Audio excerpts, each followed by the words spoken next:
Hello, everyone. I'm Dávid D, Kovács, and today I will be talking about Earth observation with satellite imagery. I am I recently joined the company, and I come from a remote sensing scientist background. Been working a lot with different satellites, and since these systems is actually a part of a larger consortium funded by the European Space Agency, we are developing new strategies and new, so to say, cloud computing platforms uh, that enhance global intelligence on our planet. If you have any questions, feel free to ask later. We will have a Q&A session, and I will try to answer everything I can. The presentation will be done in a way that I try to make it um, pretty introductory. So I will introduce a bit on on remote sensing basics. What is it? How it's happening? Um, and what are the core principles? What are the main satellites the European Space Agency has? Uh, how our company relates to this? I would also like to say that this presentation will be recorded if that's fine with everyone. All right. So what's the big objective? Why do we have satellites? What's the goal here? So we live on this planet which is called Earth, and there's a lot of uh, lot of things happening which need to be monitored. There are disasters, there are human induced events, but if we are sitting on Earth, we won't be able to have a global view and won't be able to see everything nicely. So what we do is we develop solutions uh, that have a greater impact, and these solutions are remote sensing satellites. Um, as you can see on the bottom left pictures, um, you can see a hurricane and you can see a weather forecast. Now, both of these are the results of uh, of remote sensing. So it is quite essential. So what is Earth observation remote sensing? It's nothing else but it's taking pictures from a far away distance. So suppose you are taking a picture with your phone on vegetation or a surface. That is pretty easy. There's no atmospheric effects. There's no curvature of the Earth. There's nothing really complicated taking a picture which is close up. But imagine doing this from space. You're 815 kilometers high up. Sentinel-3's orbit is 815 kilometers above above our planet, and that's that's almost that's a bit larger distance than if you if you took your car and drove to to Venice in Italy. Now imagine taking a picture from Budapest of an object that is sitting in northern Italy. That would be pretty tough. Also, if you have atmosphere and smoke and fog and other effects that would make the image blurry, uh, that is something that you need to take care of. Also, you have clouds. You have $1 billion satellites, but if you have a cloud, you won't be able to see what's beneath the surface. Moreover, you have the curvature of the Earth and different topographic effects that you have to take into account, which is also uh, that's also pretty hard to compensate when you're flying up in space. But what's the good thing about it? The good thing is that you get daily data on our planet, uh, and you can monitor what's happening down here from space. So all the space exploration, all the money and all the efforts, all the science that we put into space exploration has to come back to Earth, right? So we go to the moon, we shoot up satellites, and it is all really fancy and it's all really scientific. However, it has to have a purpose. So it has to feed back to our daily lives, and it has to serve the everyday citizen. Um, and all of these little components, which all in all make space exploration um, such a fantastic sector, uh, that these all contribute towards making mankind a bit more or clever on the planet that we live on. So all in all, um, today's focus is actually Earth observing satellites. Um, this this well, this whole industry is pretty new. Um, the first Earth observation satellite was Landsat 1, was launched in the 70s. So that was almost 60 years ago. Um, but this is still a science. So uh, it's not like something that would have decades of heritage. Each and every satellite which we launch today, it has a short lifetime. It's an explorer, so we cannot really consider uh, uh, Earth observation or remote sensing a routine uh, a routine job, because you only have a certain number of satellites orbiting space, and you will have so many factors that you need to take into consideration to have a good picture of our planet. Uh, and it's still being developed. There's a lot of science behind it, also a lot of trial and error, and but we can be proud, in my opinion, that uh, if we even contribute a small amount to this big project, uh, we can be satisfied. So all in all, why do we need this? Um, as I said, remote sensing satellites orbit the Earth, so they are launched, and they are put onto different orbits. Orbits are really essential because they cannot be static over one point. So because of the laws of physics, satellites need to orbit the Earth. But this is also good because they are moving around, uh, and they can cover the whole planet within a few hours, actually.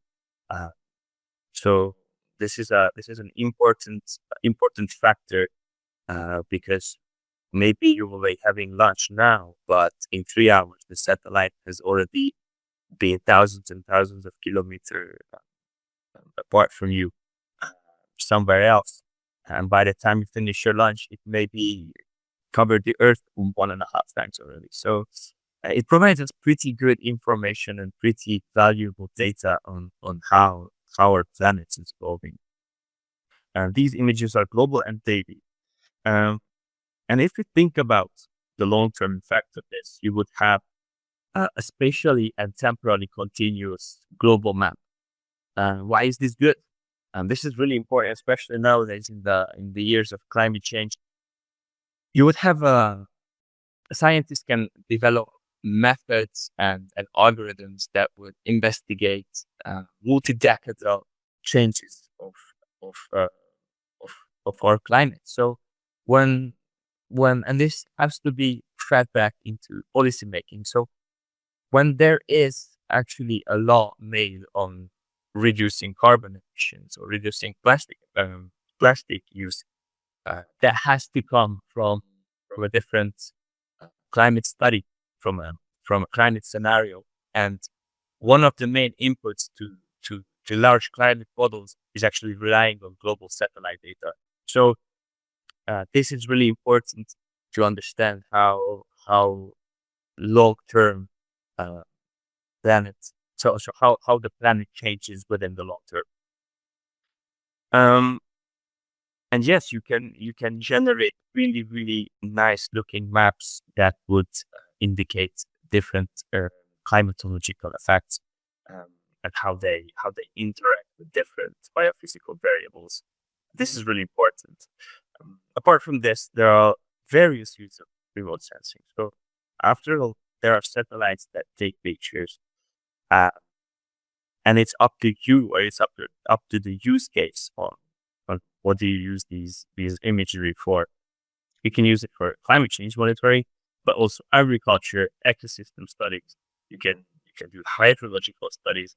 Uh, and literally the sky is the limit. You have different satellites, different sensors, very special use case has a different satellite platform, which I will talk about later on.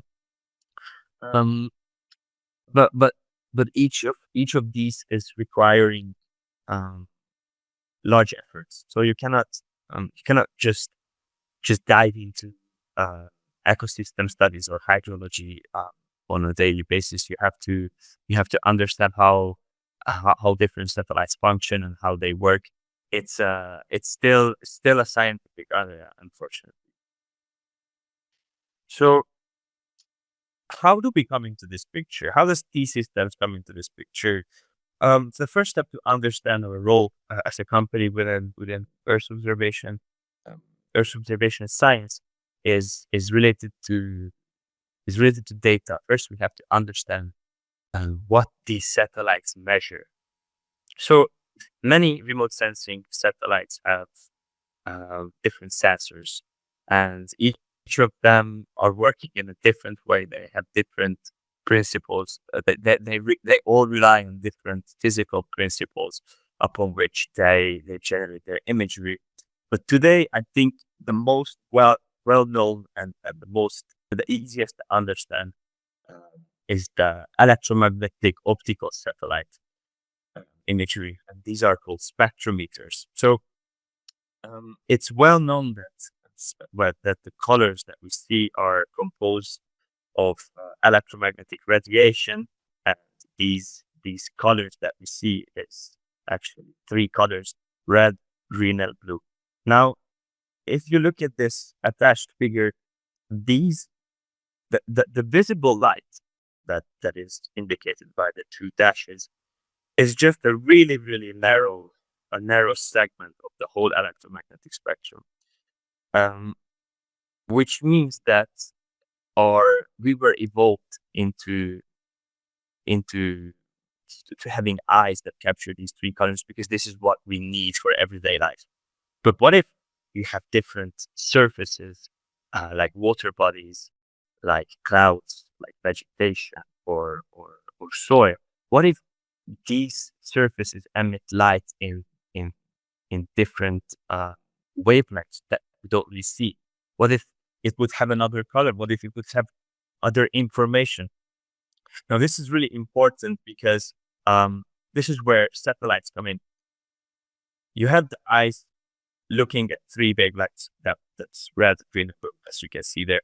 But if you have a satellite working with multispectral or even hyperspectral cameras, that will indicate that it's not three, but let's say 6 or 21 or even hundreds of spectral bands could channel data, um, could channel much more effective and much more information, containing much more information uh, to the sensor, because it's just not three wavelengths that we see. So in this attached figure, also you could see the visible, which is 1, 2, and 3 bands, but you would have near infrared, intermediate infrared, and short wave infrared, which we don't see, but the soil, the vegetation have different reflectance features on it.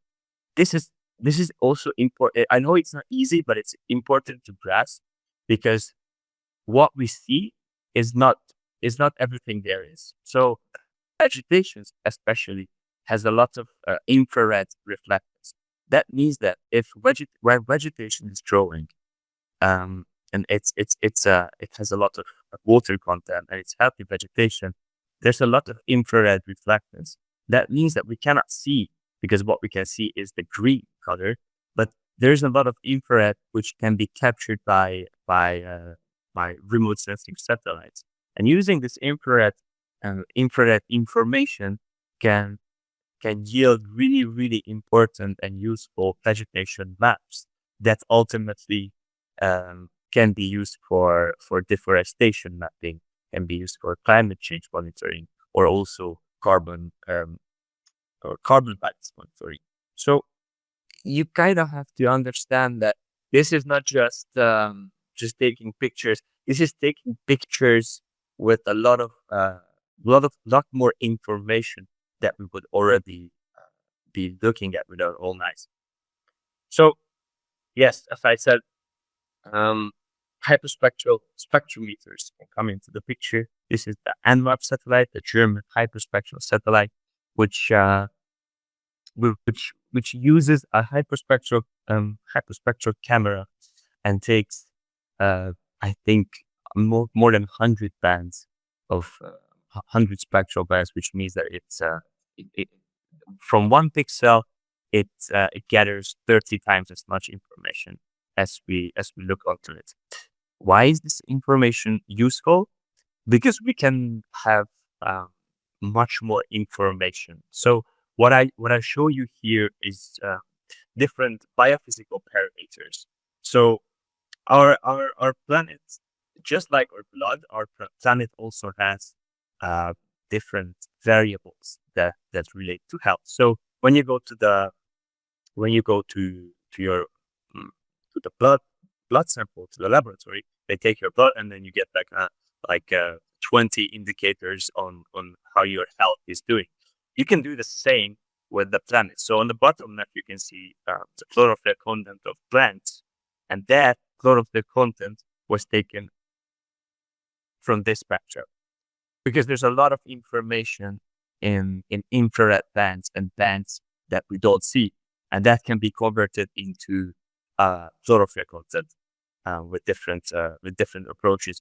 So the lot of information is really useful, because after all, these can be converted into real life local variables.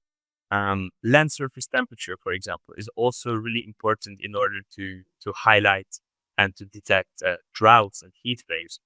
This is also that imagery is also coming from the electromagnetic spectrum, which is captured by the satellite. And also you can check the soil moisture and sea surface temperature.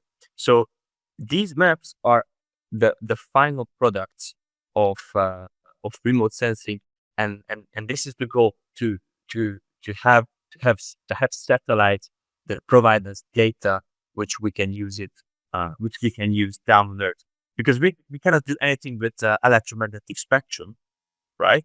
But we can do something with land surface temperature. So yes, I will talk about the Sentinels. We are contracted by the European Space Agency, which is similar to NASA, because NASA is the space agency for the United States. However, ESA is standing for the European Space Agency, which is the space agency for the European Union. And we're probably, I think Copernicus program is the program of remote sensing. It's the remote sensing program of the European Space Agency, and it is the largest remote sensing mission. So it's bigger than anyone. It's bigger than NASA's Earth observation mission. There are four key satellites of the European Space Agency. These are all launched from our money. So it's public money. These were designed to serve the public and the everyday citizen by providing information that can be fed into, yes, as I said, hurricane monitoring or weather forecasting or climate actions. And these are important satellites, and they all have a different purpose. But the synergy of them is really important, because each and every one of these have a strong connection with each other, even though they are not really similar. So just to I would just quickly go through the satellites. Sentinel-1 is a radar mission, and I haven't talked about radar because it's a different concept, and it's a harder concept to grasp. It's a topographical satellite with a radar beam shooting out of it, and it checks what the reflectance, the backscatter of that radar wave is, and it's mainly used for topography or maritime surveillance or even landmass monitoring. We have Sentinel-2, which is a high resolution optical satellite which is used for agricultural monitoring and vegetation monitoring, and it's more focused on the local side. You have Sentinel-3, which have a higher spectral resolution, so it sees 21 spectral bands, so it sees 7 times as much as what we see. And it's intended for global ocean monitoring and global vegetation monitoring. And this satellite is also operated by EUMETSAT, who is the European Meteorological Satellite Operator Agency. And so when you get your mobile phone and check on the weather, you can be pretty sure that one of the principal components that was used for weather forecast is Sentinel-3.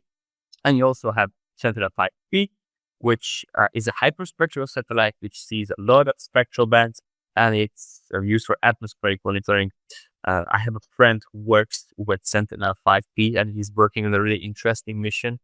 They are monitoring volcanic plumes. So when there's a volcanic eruption, there's a lot of sulfuric dioxide in the atmosphere, and as these sulfuric clouds are moving with the wind, they have to shut down airspaces and other citizens. And he's working in a scientific laboratory where they develop these algorithms that detect the sulfuric plumes to shut down airspaces. So as you can see, there's a lot of uses, and it's just the imagination on where the uses could stop for remote sensing satellites. Now, getting a bit to what we do. So, T-Systems is the principal contractor, is the lead contractor in a larger consortium with many different European companies to develop a cloud infrastructure or a data space, so to say, that is storing this satellite data. Because just think about it. So you have let's say your phone, and you take pictures. You have layers of red, green, and blue, and you have a resolution of a few thousand pixels. That would create you a few megabytes of imagery. But imagine that you have multispectral data, so you would have 21 bands or even hundreds of spectral bands, and then you would have the whole planet in front of you. Now, that is an immense of data coming to Earth every second. So this has to be stored on data processing centers, and there has to be a way to nicely access this data, because otherwise it would just be a mess.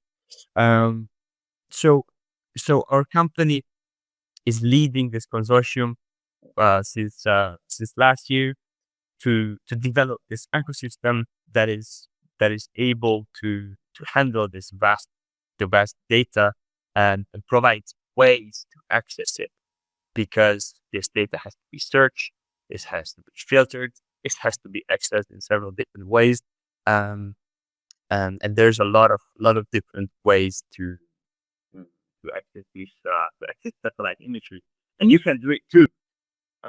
Later, I will show you how. But the whole concept is putting everything into the cloud. Now, the cloud, I don't mean the actual clouds. I mean storing the data somewhere, and you don't download it. You only put a virtual machine next to that data, and you run your algorithms there. You run your processing there.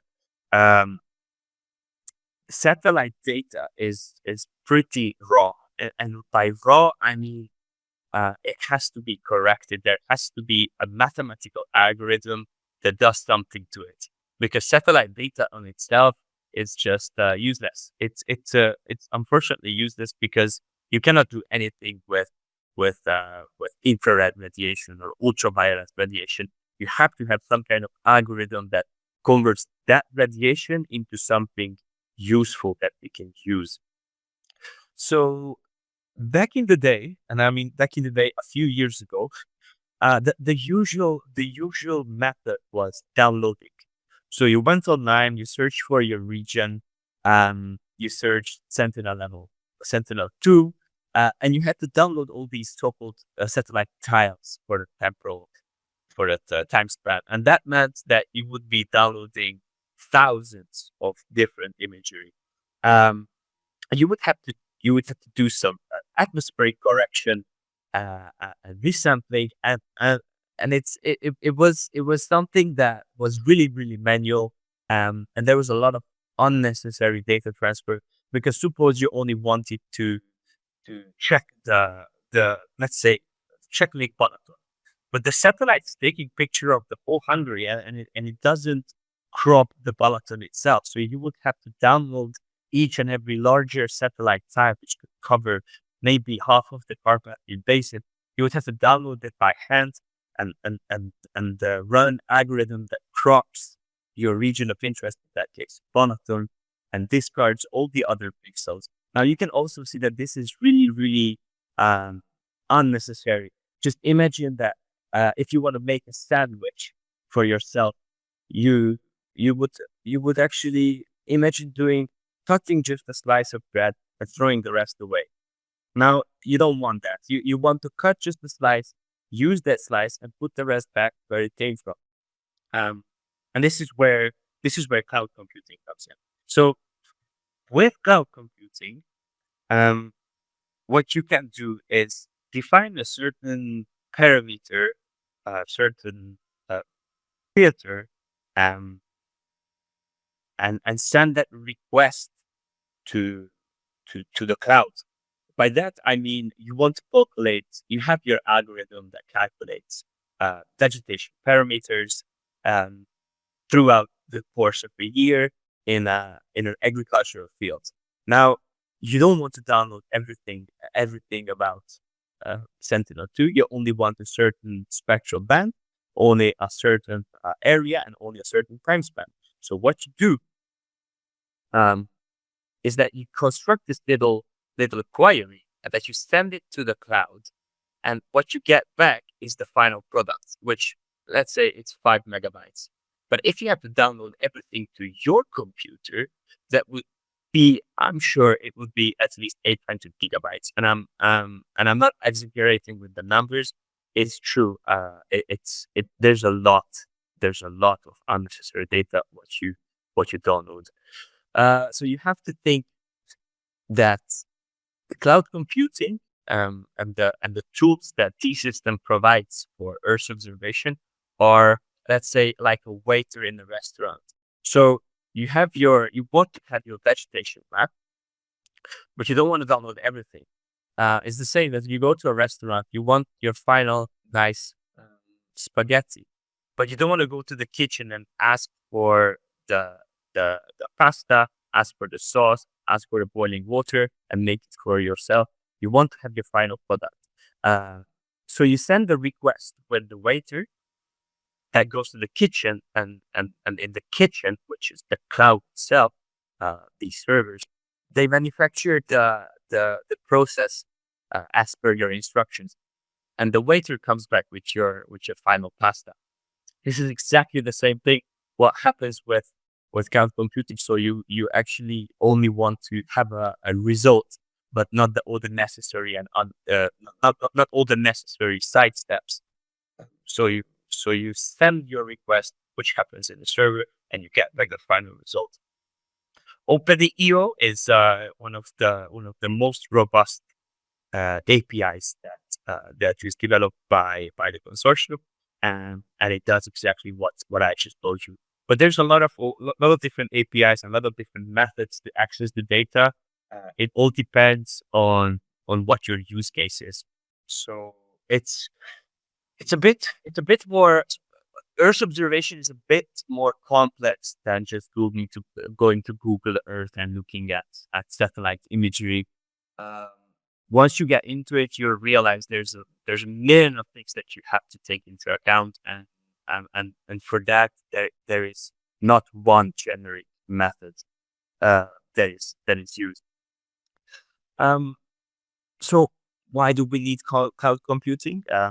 As I was saying, the data is just unacceptably big to store it on local machines. So it has to be there has to be methods. One of these methods is, as I said, OpenAO, but other APIs are doing similar processes. But these are REST APIs. I will not go into the deep complexities, but what it does is that these APIs facilitate the connection between your local computer and the client, uh, i.e. you and the cloud provider. So you don't have to be a cloud, yeah, a cloud programmer. You don't have to know any kind of specific programming knowledge to handle Earth observation data. You only have to know Python or JavaScript. But trust me, these APIs are pretty easy to understand. So there are good tutorials out there if you want to start playing with data. Just going through a little about the basic uses. So if you think about what you can do with satellites, as I said, there's a wide range of data out there. But suppose you want to calculate a normalized difference vegetation index, which is an index of two bands, the red and near infrared. Out of which you see the red, but you have to get the near infrared from a spectrometer because you cannot see that. So this is how you construct one of these queries, and as I said, it's pretty easy. We work pretty hard on making this readable and usable by the user. So you select, okay, you have to know, I want to use Sentinel-2, but there's a dozen of other satellites available. So you kind of have to understand what is your use case and which satellite could be a specific solution for that use case. You have to select when and where you want to, to construct your algorithm or do an investigation.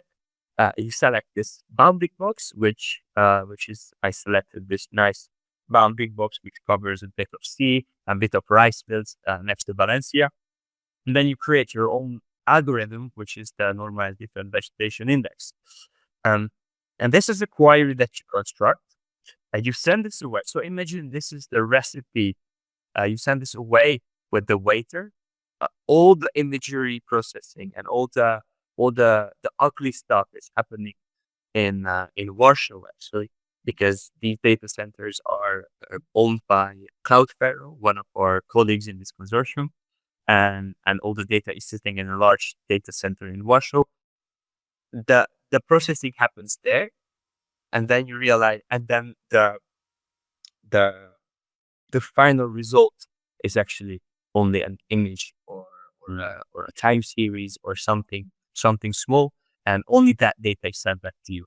Otherwise, you would have to channel through a few hundred gigabytes from Warsaw to Budapest if you were doing it without our services. Now, one of the other interesting features of these APIs that we construct is the web editor. So you can also have multiple jobs, you can select multiple satellites, and then you can visualize them on a map. You can set your program for running, and then you can maybe even go to sleep because this is running in the background. This is also really important that this is just one big virtual machine, one big machine running in Warsaw, and you're connecting to that. So you're detaching your computer from the workflow, which means that you won't be using all the computational capabilities of your computer, but it will be using someone else's. And we are always happy for that, right? Because it will not crash your computer, but it will crash on someone else's computer. Hopefully it won't. But you always have to be careful. Yeah. So there's web editors and there's everything. There's a wide range of catalogs of APIs and data access methods that you can access data with. Of remote sensing satellites. So this is one of the NDVI maps which I was talking about. So to construct this map, which could be coming from a multitude of multitude of images throughout different courses of time and different spectral bands. Ultimately, this is what you're looking for. This is actually a map relating to vegetation health that you can use, because you can check what plots are healthy. So this is the result. This is a human interpreted result that you want. So this image is, I think, 200 kilobytes. But to produce this, it would require a much larger um, computing, memory and computing capability. You can also do histograms, and then you can analyze this picture, this image, this information, however you wish. And that is actually, so once this picture is created, once this image is created, the job, the workflow is actually handed to the agronomist.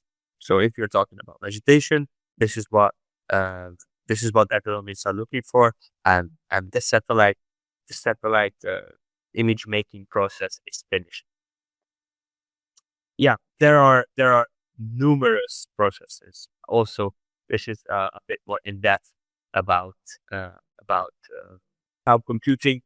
But starting from taking an image from 800 kilometers from space, you will have to go through a lot of chainable processes, reducers, and really boring and complex mathematical processes to get something useful out of this. Because remember, at the end of the day, you want something. This is space science. This is some really high tech science. But what you're looking for is something useful on Earth. Um, and these methods help with that. So you cannot just say, okay, I've got a nice satellite image, I'm looking at it, because there might be much more information within that, and there's a lot of scientific tools that you need to that you use that you need to use. And one of these are machine learning. So our platform is also big on machine learning. Since it's time for big data, there's a lot of data science that needs to go into remote sensing imagery to harvest that useful information that lies within those billions of pixels. And I'm not sure if you're familiar with a backscatter or a random forest regression, but these are all different processes that are used by remote sensing scientists to create something new and unique. All right. As I said, this was all really, I would say, technical, and I understand that to to to get really started with remote sensing, you want something visual. You want something that you can touch, manage, click on it, visualize. Sorry, it will not make a sound, but it will do really fast stuff if you're creative enough. Um, because after all, it's something that is pretty visual. So I encourage everyone to go to browser.dataspace.copernicus.eu. You need to register, but I think you can also use it anonymously, which I recommend if you want some quick visualization. And this platform is like Google Earth, but it's much more. So if you like to play around with Google Earth, you go to Google Earth and you check your house, you check everything that's visible, but there's not more information there. So it's an image that was mosaic and it cut together some point in time, um, and you cannot really do any specific analysis with Google Earth apart from being funny, and you can check how to go from one place to another. It doesn't provide you anything more than just visual interpretation of where you are. However, Copernicus browser. So this one of this platform that we developed as a consortium. This platform allows you to visualize all the imagery that is coming from the Sentinel satellites, and not just the raw imagery, but also the processed imagery. Thanks to the powerful backends of the servers, many of that imagery is already converted to something useful down here on Earth. So if you go to this website, if you click on the Sentinel-2, you will see layers. This is also applying to other satellites as well. Within this layers tab, you will see different visualization patterns. You can go to True Colors, which is based on bands 4, 3, and 2, which is actually the red, green, and blue bands, which will create you a true color image. But what if you want to do something about vegetation or water or even soil? You can click on NDVI, which is normalized difference vegetation index, which I was talking about before. And this is also a spectral index, a bit higher level product that also allows you that already allows you to conduct analysis on vegetation. So suppose you have a like a crop plot next to top. You can zoom in, and then you can click on the image and check what the value of NDVI was in the past year, and you can actually see how the crops evolved in the last year.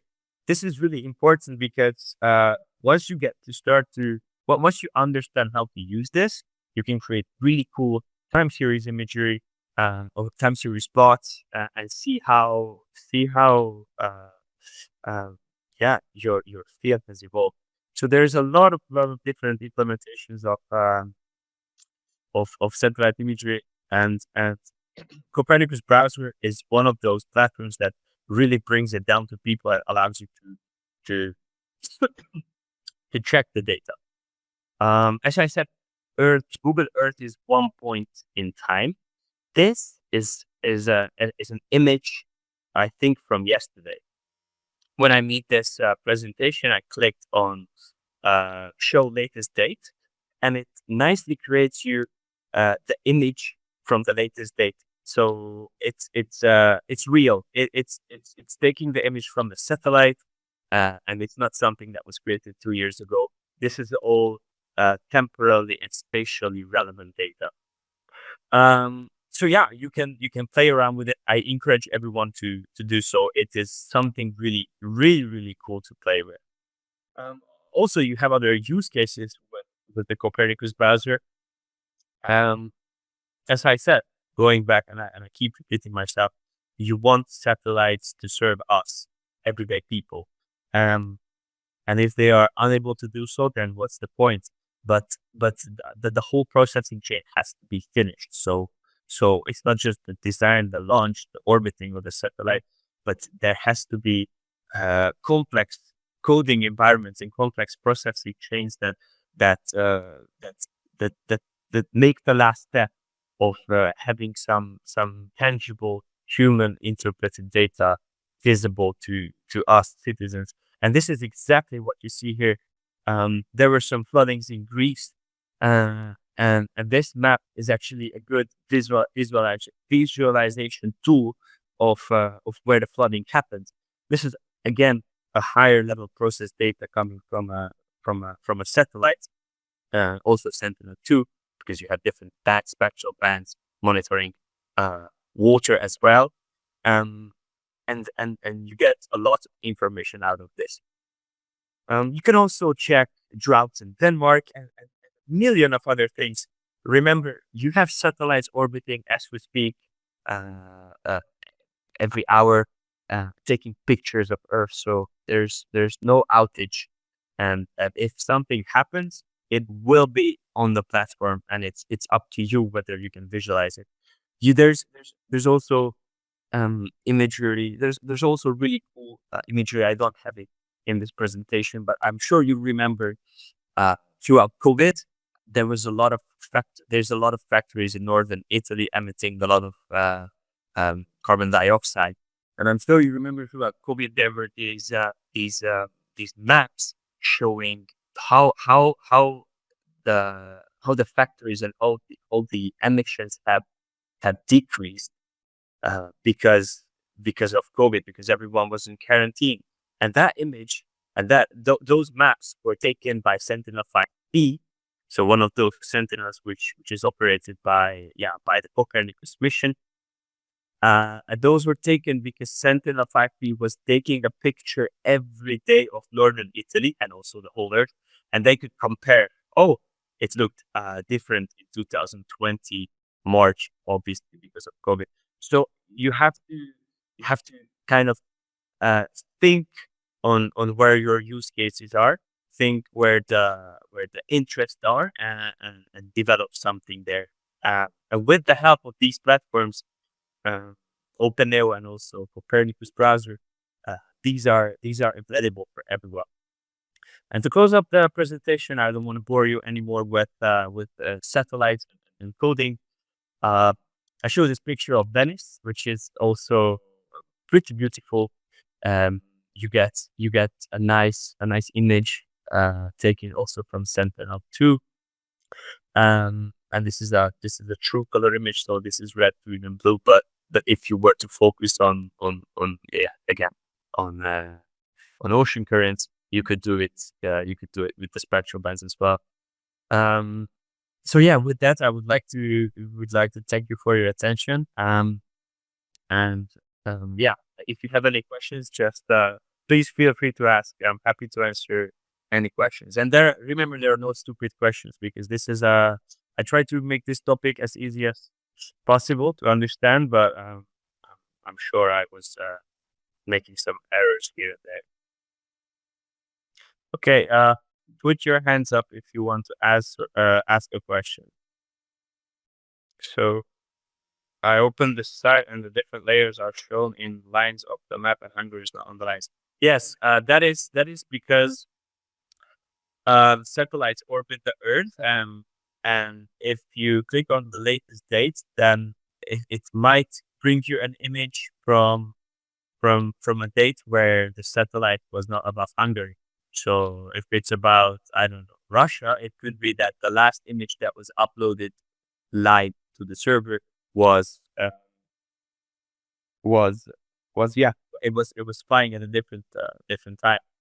So there can be, obviously the satellites have to orbit the Earth because of physics, and you have to check when is it above Hungary or your region of interest. But I think on Copernicus browser you're able to select your region of interest and filter the imagery by that. By denoising, no, these are compressed. Yes, these are uploaded to a server in a cloud optimized GOT format. But denoise, I'm not familiar with that. So each and every satellite is a different processing level. So when you download the data from the satellite, it comes in level 0. That is basically a binary format. But once you start processing it, it becomes level 1 and level 2 and level 3, etc. And each of these different formats refer to a correction, because the different processes are done to a satellite for correction. So let's say atmospheric correction also denoises the signals of reference coming to a satellite. So if a satellite image is atmospherically corrected, that means that it's also denoised, but that is indicated by a different level. And different levels are also cataloged in the cloud. So you can also, if you want to denoise for yourself, because if you have a specific use case, you can do that too. All right, but there are no more questions. I think I will hand back the stage to the hosts, or I think we can also finish the meeting. Thanks everyone for attending. Thanks a lot. Bye bye.